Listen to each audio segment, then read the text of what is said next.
আসসালামু আলাইকুম। অনিবন্ধিত mobile phone নিবন্ধন করবেন যেভাবে, আপনার হাতে থাকা মোবাইল সেটটি যদি অনিবন্ধিত থাকে তাহলে সেটি কিভাবে নিবন্ধন করবেন সেটি আমি দেখিয়ে দিচ্ছি। সরকারের রাজস্ব আহরণ নিশ্চিত করা এবং ব্যবহৃত মোবাইল ফোনের চুরি ও অবৈধ ব্যবহার রোধে অনিবন্ধিত মোবাইল সেট বন্ধের উদ্যোগ নিয়েছে বাংলাদেশ টেলিযোগাযোগ নিয়ন্ত্রণ কমিশন বিটিআরসি।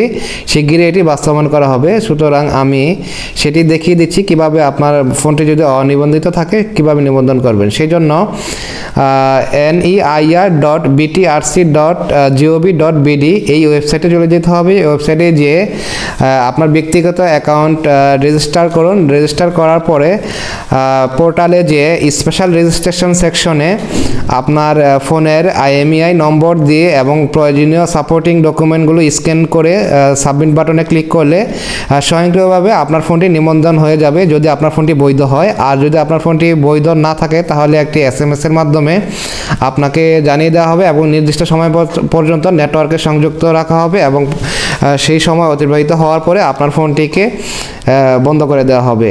মোবাইল ফোন নিবন্ধন চেক করবেন যেভাবে, ব্যবহৃত মোবাইল ফোনে যে কোনো সিম অ্যাক্টিভ করে সেটিতে মেসেজ অপশনে গিয়ে KYD স্পেস আপনার ফোনের 15 ডিজিটের IMEI নম্বর দেন 16002-তে সেন্ড করে দিবেন।